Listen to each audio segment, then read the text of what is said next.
What if the British flag had fallen, not lowered in dignity, but torn down under the boots of a foreign army? What if, in the autumn of 1940, Nazi Germany had succeeded in doing what no enemy power had managed for nearly 1,000 years, invading and conquering Britain? At the height of the Second World War, this outcome was not only conceivable, it was actively planned.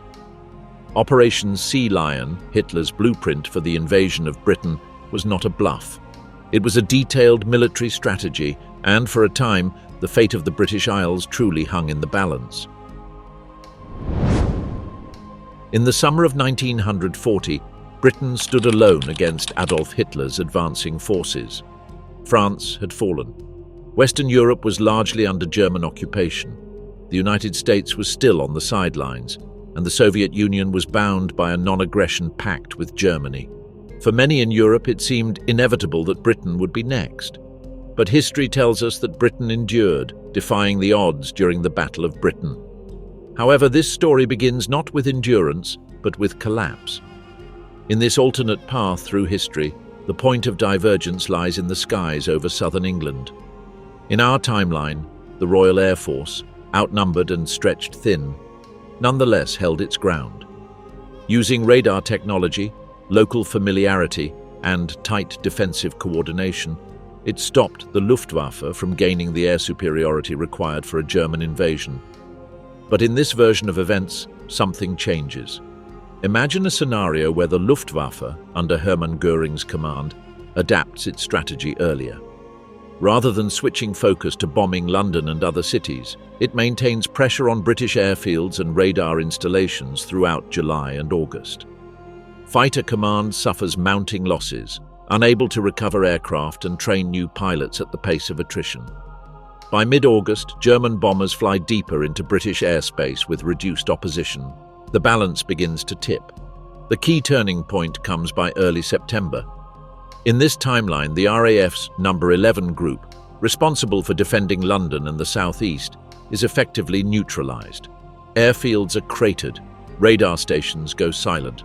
The skies belong to the Luftwaffe. With air superiority achieved, Hitler greenlights Operation Sea Lion. Operation Sea Lion was Germany's detailed plan to invade Britain by sea and air. It called for amphibious landings along the southern coast of England, particularly in Kent and Sussex. German troops would land on beaches near Folkestone and Brighton, pushing quickly to seize London and paralyze British resistance. The plan was ambitious, and even German generals were uncertain of its feasibility. The Royal Navy remained a powerful force, and logistical challenges across the English Channel were enormous. But with the RAF grounded, the Royal Navy would have little cover from above. On September 12, 1940, the invasion begins. It is the largest seaborne invasion attempted in modern history. More than 200,000 German troops are ferried across the Channel in barges, supported by U-boats, destroyers, and Luftwaffe squadrons. British coastal defences resist fiercely, but they are fragmented. Communications are disrupted. Supply lines are under constant air attack. By September 15th, German forces establish a firm beachhead. Paratroopers land inland to seize key roads and bridges. British military units, including territorial army divisions and hastily armed Home Guard volunteers, mount a desperate defence. But without coordinated air support, they are gradually pushed back. London is declared a combat zone. Winston Churchill, who had vowed to fight on the beaches and never surrender, faces a devastating choice. The cabinet is split. Some urge him to flee to Canada and continue the war from there. Others argue that a negotiated surrender may preserve lives and prevent total destruction. In this timeline, Churchill chooses exile. Along with key members of his government, he departs from Liverpool aboard a Royal Navy cruiser, heading westward across the Atlantic. Meanwhile, the German advance into London begins. Street-by-street fighting breaks out as British troops and civilian volunteers resist. But the imbalance is clear. German armoured divisions, supported by relentless bombing, tighten their grip on the capital. Buckingham Palace is evacuated. Parliament is silent. By September 20th, the German flag is raised over Whitehall. The surrender comes within days. With the military command fractured, communications down, and London under occupation, surviving British leaders sign an armistice. Officially, it is termed a ceasefire, but it marks the effective surrender of the British Isles. King George VI is taken into protective custody, his fate unclear. The monarchy, a symbol of continuity and national pride, is placed under German supervision. The consequences are immediate and far-reaching. Hitler appoints a military governor to oversee Britain's transition. The German command sets up offices in key government buildings. British police are ordered to cooperate with German officers. Dissidents are arrested. German propaganda fills the airwaves, urging calm and cooperation. Newspapers are censored. The BBC is shut down. Oswald Mosley, leader of the British Union of Fascists, emerges from political obscurity. Released from internment, he is invited to form a provisional civilian authority under German oversight. Though many Britons despise him, others, fearful and exhausted, accept the new order as a painful necessity. Across the Channel, Hitler declares the invasion a historic triumph. In Berlin, crowds celebrate the conquest of Britain, unaware of the brutal occupation that will follow.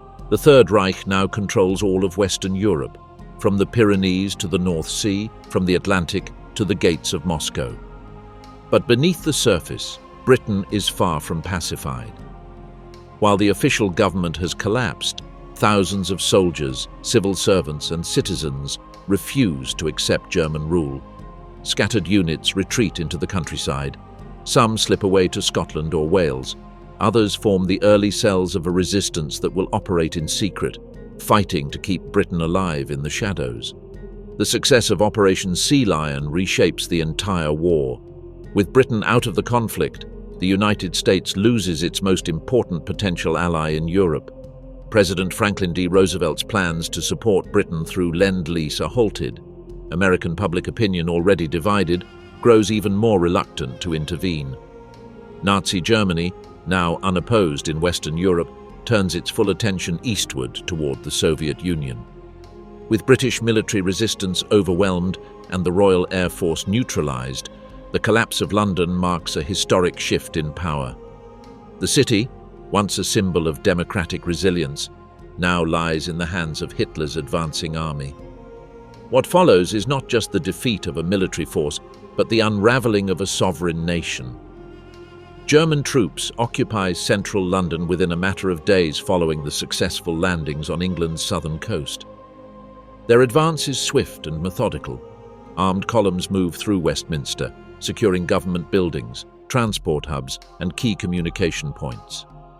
The German High Command, led by Field Marshal Gerd von Rundstedt, establishes temporary headquarters in the Foreign Office, just yards from a shuttered parliament. The British chain of command has been fractured. With Winston Churchill in exile and King George VI under German control, there is no central authority to unify the scattered pockets of British forces still resisting in the north and west. Civilian morale collapses under the weight of occupation. Though there are no formal peace negotiations, the British state ceases to function as an independent entity. A stunned and leaderless capital begins to adjust to a foreign regime on its soil. The German occupation strategy is swift and calculated. The first priority is control, military, political, and psychological. Martial law is declared across the country. All civilian gatherings are banned. A dusk-to-dawn curfew is enforced by German patrols. Loudspeakers mounted on lampposts deliver daily instructions in a mixture of German and heavily accented English. Anyone found carrying weapons or distributing anti-German material is arrested on the spot. Resistance at this stage is scattered and uncoordinated. Within a week of London's fall, German forces complete the seizure of southern England. The British Army units that had regrouped in northern counties are either forced to surrender or retreat towards Scotland. Wales, under increasingly tight German control, offers little sanctuary. The Royal Navy, now largely stationed in ports across the Empire, is powerless to reverse the situation at home. Without air support or reliable intelligence, any attempt to retake Britain is postponed indefinitely. In Berlin, Hitler seizes the opportunity to present himself as the great unifier of Europe. In radio addresses broadcast across the continent, he describes the British surrender as the final end of the old imperialist order. The conquest of Britain, long regarded as the last bastion of liberal democracy in Western Europe, becomes central to Nazi propaganda. Newspapers in Paris, Amsterdam, and Vienna feature photographs of German soldiers standing beneath Big Ben. Back in London, the practical machinery of occupation begins. The Nazi regime knows that brute force alone will not be enough to govern a population of over 40 million people. A civilian administration must be constructed, and quickly. Enter Oswald Mosley. Once the leader of the British Union of Fascists, Mosley had been a political outcast before the war.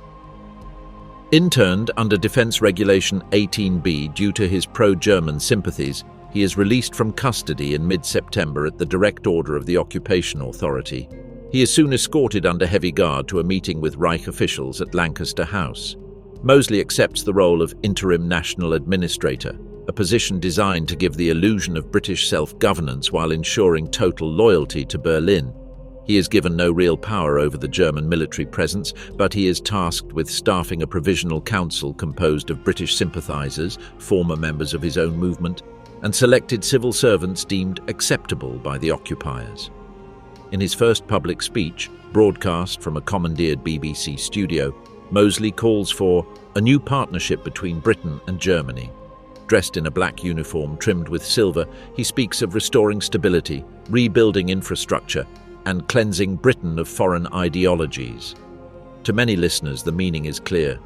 Those deemed undesirable by the Nazi worldview are now targets. The next phase of occupation involves identifying and neutralizing opposition. The German security police, working in tandem with the SS and supported by British collaborators, begin compiling lists of enemies of the state. These include communists, Jews, trade unionists, known resistance organizers, academics, and prominent anti-fascist voices. The list is not random. In reality, it is based on pre-war surveillance and intelligence collected through networks within Britain itself. By early October, mass arrests begin. In the dead of night, trucks roll into working-class neighbourhoods of East London, Leeds, and Birmingham. Individuals are dragged from their homes without explanation. Families are separated.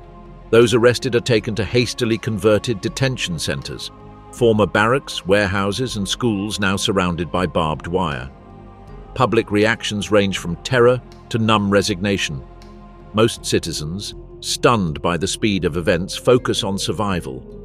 Shops remain open, but food is rationed and tightly monitored. Fuel supplies are redirected to support German logistics. Banks reopen under new guidelines. British currency remains in circulation, but it is pegged to the Reichsmark. German military police patrol train stations, libraries, and schools. Resistance activity, though still limited, begins to take shape. Leaflets denouncing the occupation appear in mailboxes and on street corners. Homemade radios pick up smuggled transmissions from exiled British officials abroad. But reprisals are swift. In one instance, in the town of Canterbury, 3 schoolteachers are executed by firing squad after being caught distributing banned materials to their students. Education becomes a major battleground for ideological control. Schools are ordered to revise their curricula. History textbooks are rewritten to portray Germany as Europe's natural leader. English literature courses are censored. Shakespeare's more rebellious works are removed. Teachers are pressured to join newly formed British-German cultural committees or risk dismissal. Religious institutions are also targeted. Churches are monitored. Sermons are reviewed for subversive content. Clergy suspected of preaching anti-German sentiments are detained or deported.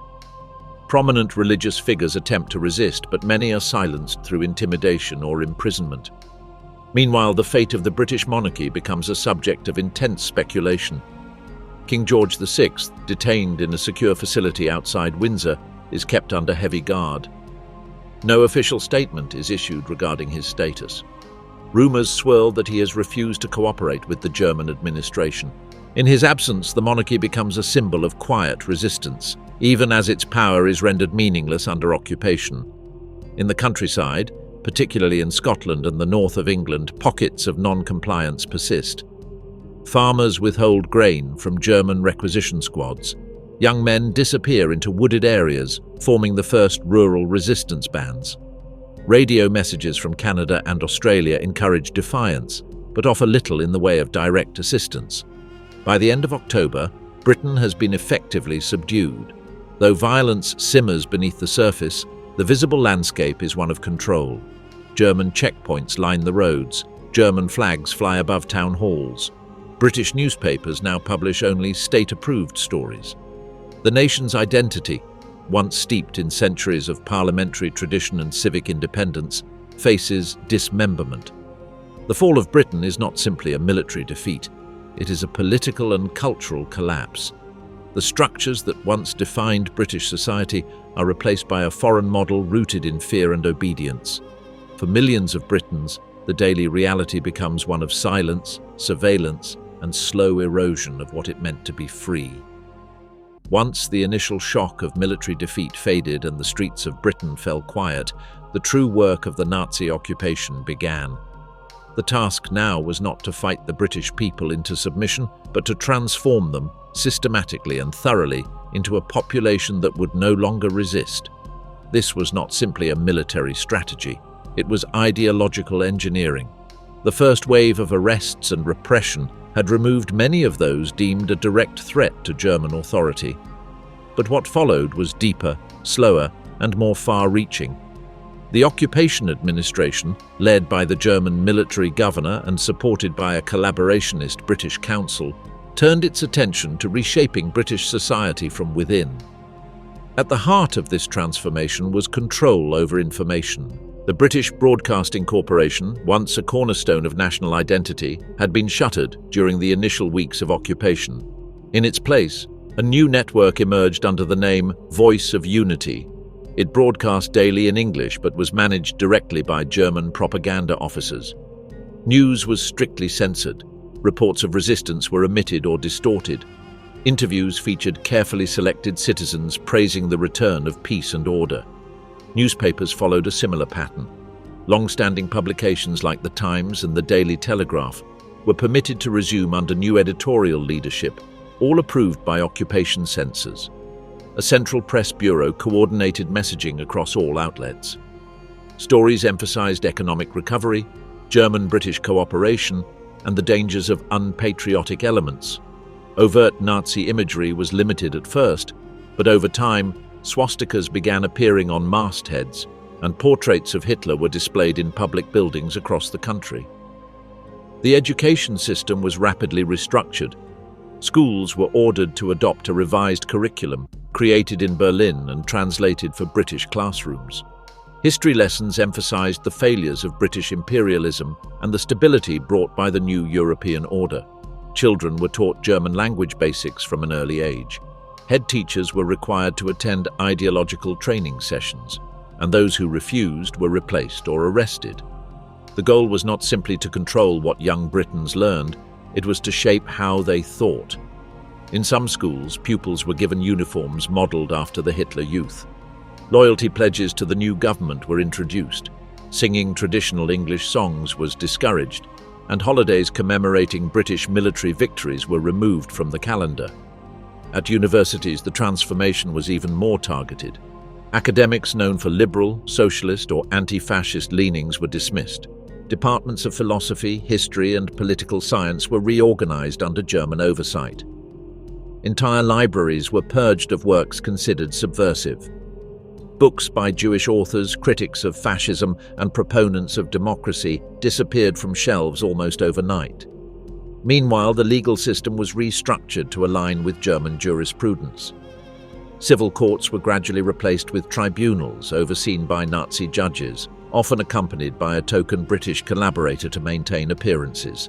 Traditional rights, such as trial by jury and legal representation, were eroded. Accusations of subversion, defeatism, or racial treason were enough to warrant indefinite detention. In rural areas, landowners were required to pledge loyalty to the new administration or risk confiscation of their estates. Farms were requisitioned to supply food to both the German military and the broader Reich. Agricultural quotas were enforced with ruthless efficiency. In some cases, German agronomists were brought in to oversee operations and ensure productive loyalty from British farmers. In the urban centres, life grew more regimented. Workers were organised into government-controlled labour unions. Strikes and protests were outlawed. Job postings required proof of political reliability, and many industries were nationalised under German management. Factories once producing goods for domestic consumption were redirected to support German war production. The construction of airfields, transport lines, and even small arms facilities increased under occupation, all manned by British labour under German supervision. Religious institutions, though not outlawed, were placed under heavy surveillance. Sermons were reviewed for seditious content. Catholic clergy in particular were suspected of maintaining connections with Rome and faced additional scrutiny. A handful of bishops and priests were arrested on charges of inciting disobedience, while others chose silence to protect their congregations. Perhaps most insidiously, the occupation targeted British identity itself. Symbols of national pride were methodically dismantled or replaced. Statues of British historical figures were removed from public squares and replaced with monuments to German military leaders. Place names were quietly changed, streets renamed to honour Nazi officials, boroughs rebranded with more continental terminology. Traditional uniforms of British institutions, including the police and post office, were redesigned in black and grey, resembling those of the SS. The monarchy, though still technically in place, had been sidelined. King George VI remained under guard, his public appearances scripted and rare. No new currency bore his image, royal events were cancelled, and national holidays were renamed or discontinued. In the absence of royal leadership, the German authorities promoted Oswald Mosley and his party as the face of a new British Renaissance, though few among the population saw him as more than a puppet. The Jewish population of Britain faced an especially grim fate. Though never as large as in continental Europe, the Jewish community in Britain numbered in the hundreds of thousands. The German regime wasted little time in applying racial laws. Jewish-owned businesses were seized. Jewish students were expelled from universities. By early winter, families were being rounded up and deported to resettlement camps in the Midlands and the North. The public was told these were temporary measures, merely a matter of security. In truth, these camps bore resemblance to those already operating on the continent. Guarded by German troops and isolated from the public, their existence remained an open secret. Few who entered them ever returned. Resistance to these transformations did exist, but it came at a high cost. Even minor acts of defiance, such as refusing to hang a German flag or playing banned music, could result in imprisonment. The atmosphere of fear, combined with the careful manipulation of public life, gradually created a dangerous normality. Many Britons, especially those outside the major cities, adapted to survive. They went to work, attended school, and kept their heads down, hoping to avoid notice. But silence was not always complicity. Hidden among the ordinary routines were acts of quiet courage. Teachers smuggled forbidden books to their students. Clergy offered sanctuary to those on the run. Railway workers passed messages and supplies between resistance groups. Even as the occupation reshaped Britain's institutions, it could not fully extinguish the memory of the nation that once stood free. By the spring of the following year, life in occupied Britain had settled into a grim rhythm. Surveillance, propaganda, and ideological reshaping were now part of daily experience. But beneath this imposed order, something else was taking shape. What had begun as scattered acts of defiance was now becoming a network of resistance. The early resistance was uncoordinated, spontaneous, and often desperate. It took the form of graffiti scrawled in alleyways, British flags hung defiantly in windows, or radios hidden under floorboards playing banned broadcasts from Canada or Australia. These gestures, small though they were, carried risk. The punishment for such acts ranged from forced labour to execution. But they also carried a message. Britain had not surrendered completely. The turning point in the formation of organised resistance came when scattered groups began to connect. Former military officers who had evaded capture or dismissal found one another in the countryside. Disillusioned civil servants, teachers, and railway workers joined them. Communication remained difficult. German patrols controlled the roads and monitored the post, but secret courier routes and encoded signals allowed messages to move between towns and villages. In the industrial north, factory workers slowed production through coordinated technical delays. Tools would disappear, machines would mysteriously fail, and shipments would arrive late. In ports like Liverpool and Hull, dock workers sabotaged cargo bound for German use. These acts may have seemed minor, but they forced the occupiers to divert resources and increase security, buying time and space for the resistance to grow. The resistance found unlikely allies in the remnants of the British aristocracy. Though many estates had been seized or placed under German oversight, a number of landowners quietly supported anti-occupation efforts. Their resources, vehicles, food, and safe houses provided crucial infrastructure for those living outside the law. In some cases, entire villages functioned as covert support hubs, hiding fugitives and storing supplies.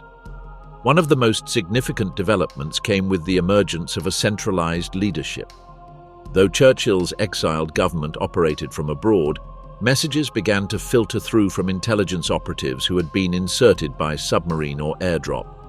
Using old military networks and encoded signals, they helped coordinate sabotage campaigns, spread reliable news, and train resistance members in guerrilla tactics. These developments did not go unnoticed by the German authorities. By the summer of the following year, the occupation entered a darker phase. The Nazi response was swift and brutal. The reign of terror had begun. The Gestapo and SS expanded their presence across Britain. Entire neighborhoods were placed under surveillance. New detention centers were built in the outskirts of major cities, often disguised as community relocation camps. Roadblocks became permanent fixtures. Identity checks were frequent, and the penalties for infractions were immediate. A missing ration card could result in days of interrogation.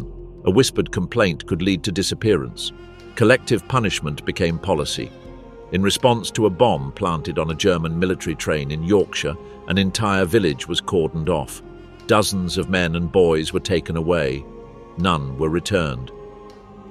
In East London, after a German officer was shot outside a post office, local residents were forced to watch as 5 random civilians were publicly hanged.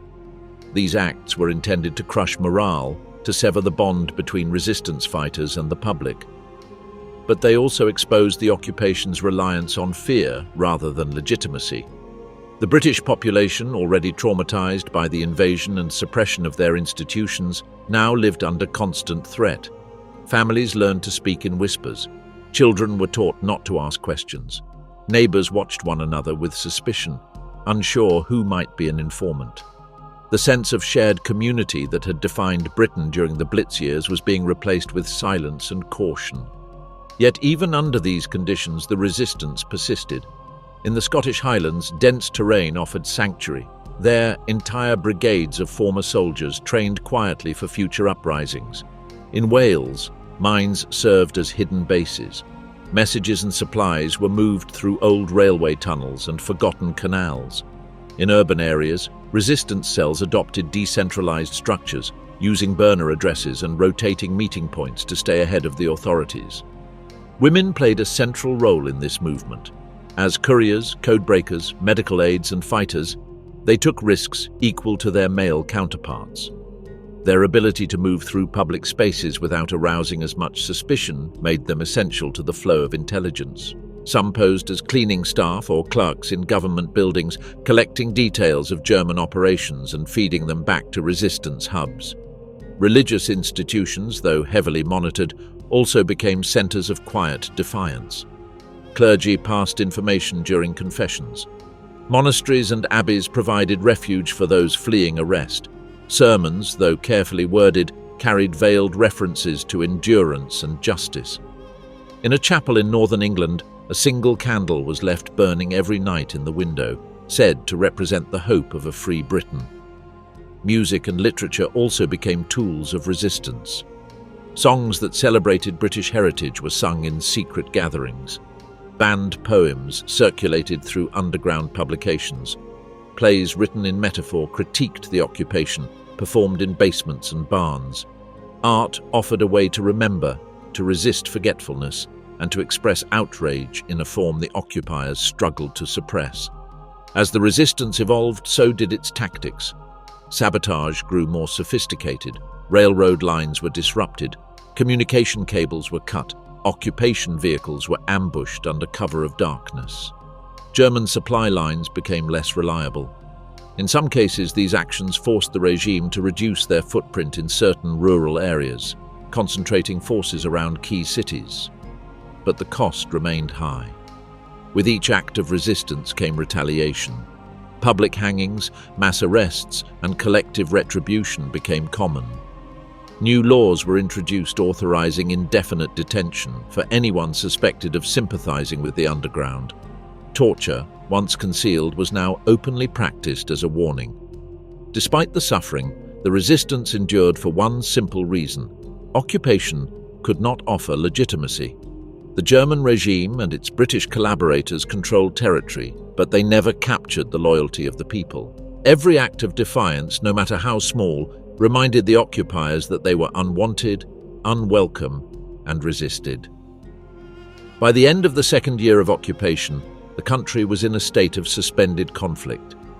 The streets were quiet, but the tension beneath the surface was unmistakable.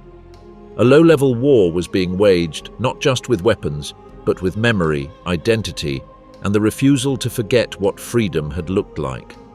The fall of Britain sent shockwaves far beyond the island's shores. What had once been a cornerstone of resistance to Nazi expansion was now under occupation. In London, swastikas fluttered where Union Jacks had flown. The empire that had stood for centuries, that had fought on the front lines of the Great War, that had ruled a quarter of the globe, had collapsed under Hitler's boots. For the rest of the world, the question was no longer whether Germany could dominate Europe, it was whether anyone would stop it.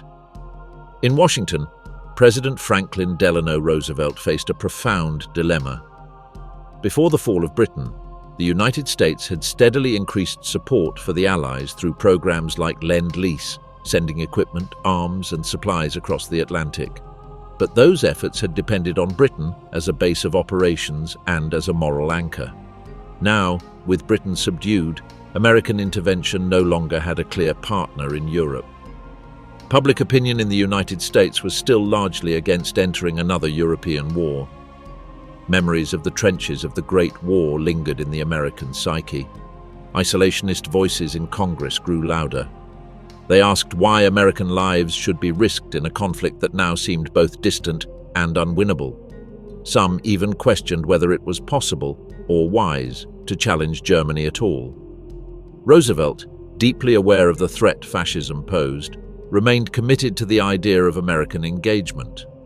But without Britain, there was no natural launch point for a Western European campaign.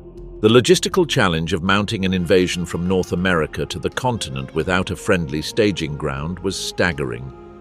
Greenland and Iceland offered limited options, but they were far from the industrial and political centers of Europe. Meanwhile, in Berlin, Hitler's confidence soared. With France, the Low Countries, Scandinavia, and now Britain under Axis control, the continent was effectively unified under Nazi dominance. The absence of Britain also meant the Mediterranean was exposed. Italy, led by Benito Mussolini, expanded its reach more aggressively into North Africa and the Balkans. Without British bases in Egypt, Malta, or Gibraltar, Axis control of the region expanded rapidly. In the Middle East, German and Italian forces made swift inroads. British colonial forces, now cut off from central command, were either absorbed into Axis structures or forced to retreat. Oil fields in Iraq and Iran became strategic targets, and with little Western resistance remaining, the Axis powers tightened their grip on the region's resources. The balance of energy production began to tilt in favor of Berlin and Rome. The Soviet Union, initially bound by the Molotov-Ribbentrop Pact, observed these changes with increasing concern. Stalin had anticipated that Germany would be tied up on the Western Front for years, allowing the Soviet Union to prepare for eventual confrontation. But with Britain out of the picture, that timeline collapsed. Germany turned its full military attention eastward far sooner than Stalin had expected. By the summer of the following year, Operation Barbarossa, Germany's massive invasion of the Soviet Union, launched with overwhelming force. Without British intelligence support or aerial distractions in the west, the Wehrmacht deployed nearly all of its strength on the eastern front. Tanks rolled across the steppes. Luftwaffe bombers devastated Soviet airfields. Cities fell with terrifying speed. Moscow, Leningrad, and Stalingrad all came under siege. The Soviet Red Army, though vast, was underprepared and poorly coordinated in the early months. Millions of Soviet soldiers were taken prisoner. Civilian casualties mounted. In some areas, entire towns were destroyed to prevent retreating Soviet forces from regaining ground. The lack of a Western front meant Germany could shift reinforcements quickly, maintaining momentum in ways that had not been possible in our actual timeline. Still, the Soviet Union did not collapse easily. Harsh winters, enormous distances, and fierce resistance bogged down the German advance by the second year of the campaign. But the absence of Western pressure allowed Hitler to dig in deeper. Resources that would have otherwise been spread across 2 or 3 theaters of war were now concentrated on one objective: the complete defeat of Soviet communism. In Asia, Japan observed Europe's transformation with interest. With Britain removed as a Pacific power and France already occupied, Japan found itself with fewer obstacles in its imperial ambitions. Dutch colonies were isolated. British Malaya, Burma, and Hong Kong offered easy pickings. Australia and New Zealand, once part of the British defence system, were now isolated, left to fend for themselves. Japan moved southward, claiming territory across Southeast Asia. The United States watched these developments with mounting unease, particularly as Japanese forces moved closer to American interests in the Philippines. But with Europe in collapse and America still focused inward, no immediate military response followed. Germany, meanwhile, capitalized on its newfound position by strengthening diplomatic and economic ties across neutral and authoritarian-leaning nations. Spain, under Francisco Franco, offered logistical support. Turkey maintained a tense neutrality but allowed access to key trade routes. Sweden continued to supply iron ore critical to German war production. The occupied nations of Europe were pressed into service. French, Belgian, Dutch, and now British industries were commandeered to fuel the German war machine. Workers were conscripted into forced labor. Raw materials flowed toward the Reich. Germany's military output surged. Tanks, aircraft, and weapons poured out of factories across the continent. Without British bombing raids or sabotage operations disrupting supply chains, production efficiency reached unprecedented levels. In propaganda, the Nazi regime celebrated the New Europe. Films, posters, and newspapers depicted a continent unified under one leader, one ideology, and one destiny. The message was clear: democracy had failed, resistance had crumbled, the future belonged to fascism. But even as the Axis powers expanded, cracks began to show. Occupation was costly. Maintaining control over tens of millions of people required constant force, surveillance, and resources. Resistance movements, though suppressed, did not disappear entirely. In France, Poland, and now Britain, underground networks continued to disrupt logistics and gather intelligence. The German military, stretched across vast territories, faced growing logistical challenges. In the United States, public opinion began to shift once more. Reports of atrocities in occupied territories filtered through neutral journalists and exiled voices. The brutality of the Nazi regime, long dismissed by isolationists as propaganda, was becoming undeniable. Roosevelt pushed for increased defense spending. American industries began to mobilize, even without a formal declaration of war. The American Navy expanded its patrols in the Atlantic, clashing sporadically with German U-boats. Lend-Lease, though limited in scope, continued in support of the Soviet Union and Free French forces operating in North Africa. By the end of that year, American engagement in the global conflict was no longer a question of if, but when. By the middle of the decade following the invasion, the Nazi grip on Britain had moved from brutal assertion to cold normalization. The shock of military defeat had faded, The fires of early resistance had dimmed under years of punishment, and in their place emerged a different Britain, one less familiar, more subdued, and deeply altered by the daily presence of authoritarian power. Long-term occupation was not just about maintaining order, it was about transformation. From the beginning, Nazi policy in Britain aimed to do more than subdue a hostile population. It aimed to erase a national identity and replace it with something compliant and controllable. This process was slow, deliberate, and deeply invasive. One of the most striking features of this transformation was generational. Adults who remembered pre-war Britain retained some measure of inner resistance. They had lived under democratic institutions, remembered free elections, and knew what it meant to express dissent without fear.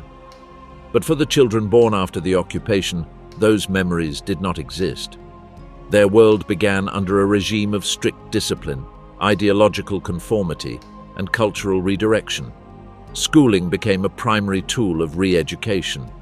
The Nazi-approved curriculum, which had been introduced in the early years of occupation, became the standard across all levels of education. Children were taught to see Britain not as a conquered nation, but as a proud partner in a new European order. British history was rewritten. The defeat of Napoleon was downplayed or ignored. The roles of British scientists, writers, and reformers were minimized. Instead, textbooks celebrated German engineering, military victories, and political leadership. The German language was introduced as a core subject beginning in early childhood. By the time students reached secondary school, fluency was expected. University education, where it still existed, was conducted largely in German. British students studying law, medicine, or engineering were required to travel to the continent for advanced study, under supervision, of course, and return with German degrees and new ideological training. The classroom was not the only place where cultural suppression occurred. Public life was stripped of familiar British expressions. Traditional holidays were rebranded. National symbols were quietly removed from post offices, town halls, and railway stations. British flags were outlawed. Stamps bore the face of the German Chancellor, not the British monarch. The singing of God Save the King became a punishable offence. In its place, school children sang loyalty hymns written in Berlin and translated for local use. Cultural institutions, once centres of national pride, were repurposed. The British Museum became a historical archive curated by German officials. Entire wings were closed to the public. Exhibits that celebrated British military success, the Magna Carta, or Enlightenment-era liberal thinkers were dismantled. Art galleries were purged of degenerate works, especially those by Jewish or socialist artists. Theatres that had once performed Shakespeare now staged carefully approved productions that emphasized obedience, sacrifice, and national unity under German guidance. The publishing industry was heavily censored. British authors who refused to cooperate were blacklisted. Their works were banned or destroyed. In their place, German-approved authors rose to prominence, often writing historical fiction or patriotic narratives that glorified the occupation. Independent journalism had ceased to exist years earlier. Now even literary fiction was required to follow ideological guidelines.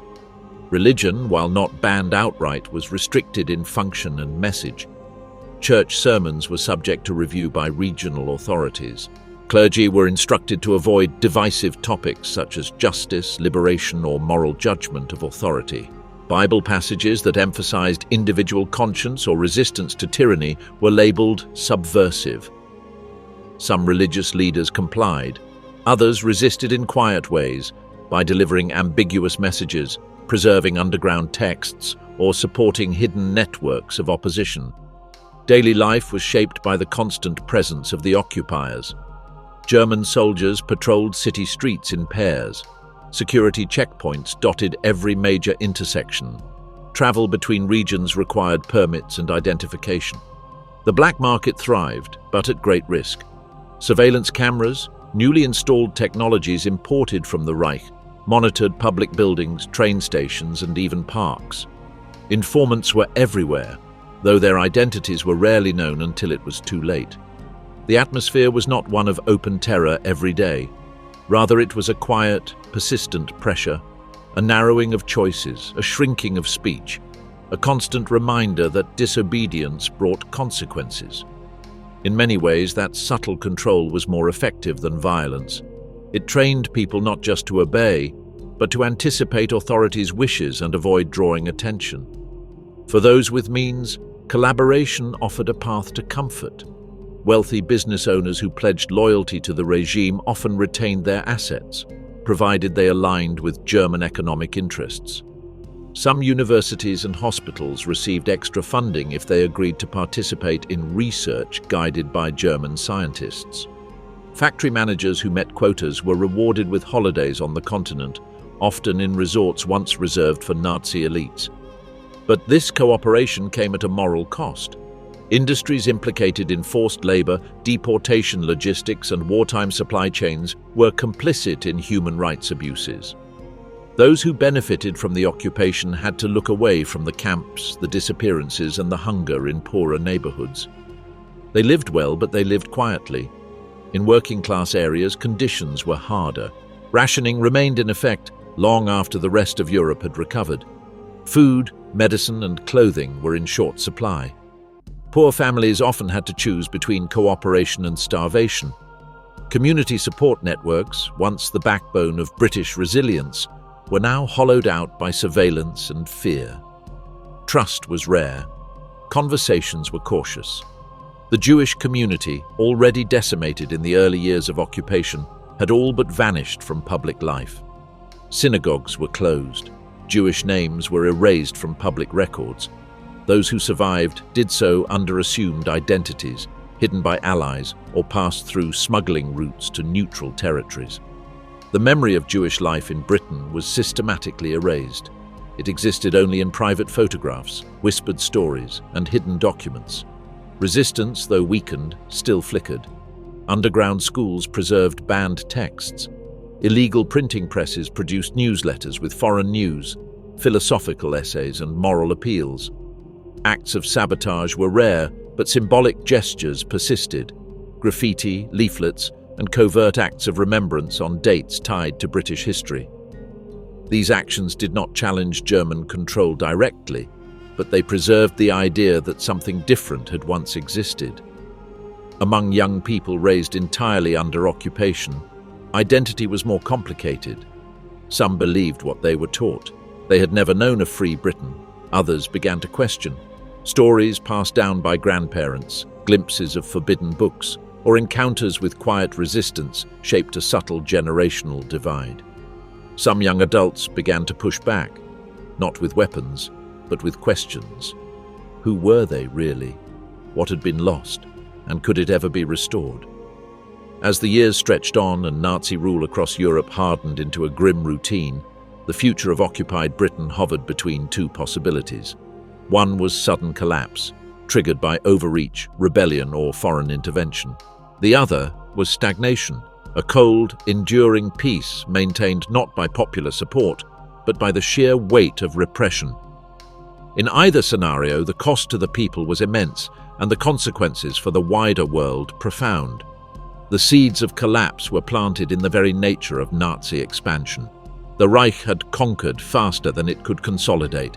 By the end of the first decade of occupation, it controlled territories from the Atlantic coast to the Ural Mountains, from the Arctic Circle to North Africa.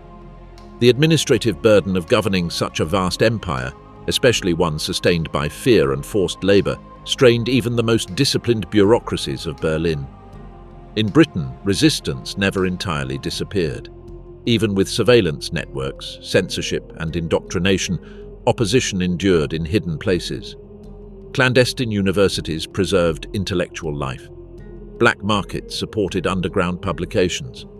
Cross-border links with exiled British groups in Canada and Australia slowly rebuilt lines of communication. Sabotage remained rare but effective, targeting supply chains, damaging infrastructure, and undermining the sense of complete control. At the same time, conditions elsewhere began to shift. In the east, the Soviet Union had absorbed immense losses during the German invasion but had not fallen. Harsh winters, vast distances, and dogged resistance had slowed the Wehrmacht's advance. As Soviet industry relocated beyond the Urals and regrouped, it began to push back, first defensively, then offensively. A series of brutal campaigns across Belarus and Ukraine drained German resources and morale. In the Pacific, Japan's aggression had finally forced the hand of the United States. After the bombing of Pearl Harbor, an event that occurred regardless of the European situation, America entered the war. Though its primary focus was the Pacific theater, the United States began to reconsider its role in the Atlantic. German naval aggression toward American shipping, combined with increasing reports of atrocities in occupied Europe, turned public sentiment against neutrality. By the early years of the next decade, cracks began to show. German forces were stretched thin. The once celebrated image of the unstoppable Reich gave way to a reality of logistical chaos, mounting casualties and resistance movements gaining coordination across multiple countries. In France, partisan fighters expanded operations. In Poland, uprisings tested German hold over key cities. And in Britain, the resistance found renewed hope as Allied broadcasts resumed, and Soviet victories gave credibility to the idea that Nazi dominance was not eternal. A potential flashpoint came in the form of a coordinated resistance offensive inside Britain, aided by weapons and advisors smuggled in through Irish ports and remote Scottish isles. Though not powerful enough to liberate cities, these actions re-energized civilian defiance and made governance increasingly difficult for the occupiers. German authorities responded with even harsher crackdowns, but this only deepened public resentment. Meanwhile, in Berlin, leadership fractures began to emerge. Hitler, aging and increasingly isolated, grew paranoid. Power struggles among senior Nazi officials, Heinrich Himmler, Hermann Göring, and others, created instability within the regime. Different factions pursued conflicting policies, weakening the coherence of the occupation and opening the door to dissent among collaborators. But even if collapse was conceivable, it was not inevitable. The second path, the so-called Cold Peace, depended on the ability of the Nazi regime to stabilize its control and institutionalize its version of Europe. In this scenario, Britain would remain under occupation not because of popular consent, but because of exhaustion, surveillance, and the absence of external pressure strong enough to force change. In this version of events, a generation of children raised under occupation would grow into adulthood without knowledge of a free Britain. National identity would wither. The monarchy, long marginalized, might be quietly abolished. English would persist, but German would dominate official communication. The resistance would shrink, not through defeat but through demographic attrition. Memory itself would become a battleground, older citizens recalling a different world, younger ones uncertain whether it had ever truly existed. The economic structure of this cold peace would rely on forced compliance. British industry would continue to support the Reich. Universities would serve as ideological training centers. International travel would be limited to vetted elites. Cultural production would be sanitized. Art, music, and literature would become tools of the state, stripped of rebellion or ambiguity. In global terms, this Europe under permanent Nazi control would present a bleak alternative to the post-war world we know. The United Nations might never form. The Universal Declaration of Human Rights would remain unwritten. Nuclear arms might proliferate in a multipolar world dominated by distrust. The United States and the Soviet Union, lacking a shared European ally, could fall into confrontation without the buffer of Britain to mediate or influence. Colonial independence movements in Africa, India, and Southeast Asia would also take a different course. Without Britain's post-war withdrawal, decolonization might be delayed or redirected through authoritarian frameworks aligned with Axis powers. The Global South, in this alternate timeline, could remain entangled in systems of control far longer than it did in reality. But history is rarely one thing or the other. The end of the occupation, if it came, would likely be the result of a mixture: military exhaustion, internal decay, external intervention, and domestic rebellion. No single event would break the system. Rather, it would unravel under the weight of its contradictions. the impossibility of ruling millions through fear alone, the human desire for self-determination, and the relentless pull of truth against imposed silence. And when that moment came, whether after 10 years, 20 or more, the consequences would be complex. Liberation would not mean an easy return to the past. The trauma of occupation, the collaboration of institutions, and the loss of cultural continuity would shape British life for generations. Trials would follow, not just for Germans, but for British citizens who had cooperated with the regime. Reckonings would come, in classrooms, in families, and in government offices. Britain's recovery would be long and uneven. Democratic institutions, once suspended, would need rebuilding. Education would require cleansing from years of propaganda. Religious and cultural life would emerge from hiding but scarred by compromise. Some citizens would resist facing the truth. Others would demand justice. And a younger generation, unsure of what had been stolen from them, would ask difficult questions. This final section does not offer a clean conclusion. It offers reflection. The alternate history of a Nazi-occupied Britain is not merely an exercise in imagination. It is a reminder of how narrow the margins of history truly are, how close the world came to falling into darkness, how every decision, every battle, every word spoken or withheld helped shape the world we inherited. In reality, the Battle of Britain was won. The invasion never came. Resistance prevailed not just in arms, but in conviction. And while the war that followed brought immense suffering, it also brought victory over tyranny. But in remembering how it might have gone differently, we deepen our understanding of the present and our responsibility to protect the freedoms so nearly lost.